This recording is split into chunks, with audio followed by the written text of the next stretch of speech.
केरल के वायनाड में हुए लैंडस्लाइड में मरने वालों की संख्या बढ़कर 283 हो गई है। इस हादसे में 240 से ज़्यादा लोग तीसरे दिन भी लापता हैं। लगातार हो रही बारिश के चलते यहाँ राहत के काम में परेशानी और बहुत दिक्कत आ रही है। इस बीच कांग्रेस नेता राहुल गांधी और प्रियंका गांधी ने भी प्रभावित इलाकों में जाकर पीड़ितों से मुलाकात की है। केरल के साथ साथ देश के उत्तरी इलाकों उत्तराखंड, हिमाचल प्रदेश और दिल्ली में भी बारिश ने भारी तबाही मचा रखी है। देखिए देश के कई इलाकों में बारिश के हाल।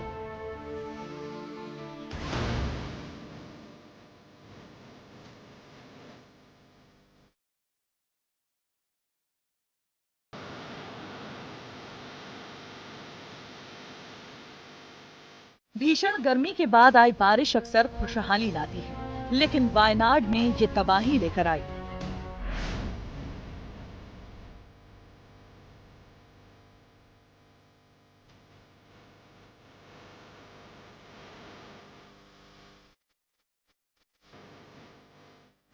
जुलाई को हुए भूस्खलन में केरल के वायनाड जिले के 4 गांव बह गए। सड़कों पर भागती है एम्बुलेंस।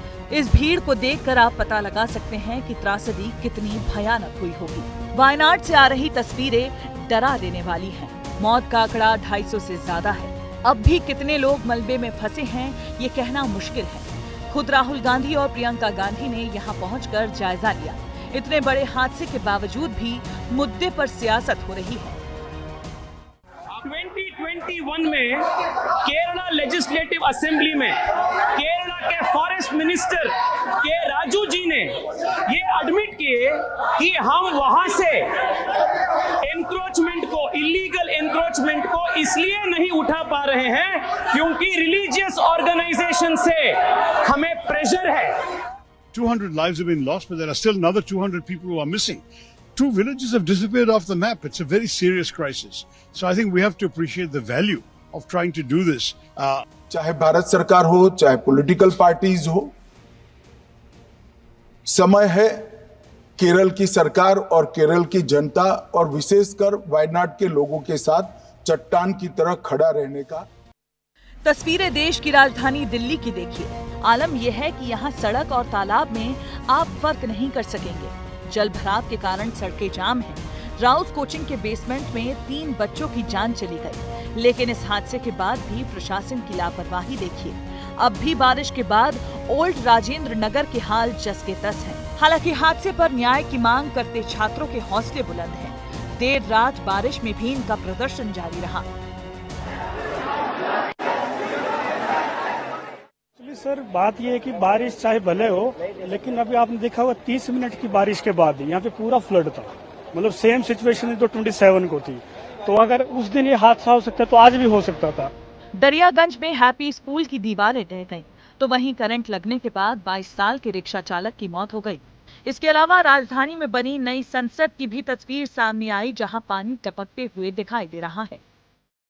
हिमाचल प्रदेश के 2 जिलों में तो बादल फटने से भारी तबाही मच गई। बादल फटने की घटना कुल्लू और मंडी जिले में हुई।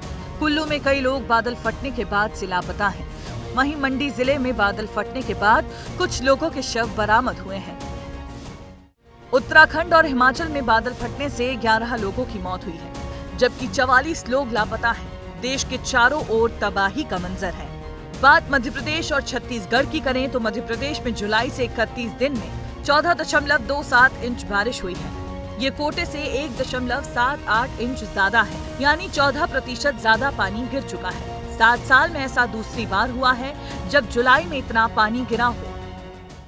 वहीं छत्तीसगढ़ में 1 जून से 31 जुलाई तक 558.1 मिलीमीटर बारिश हुई है, जो औसत से 5% ज्यादा है।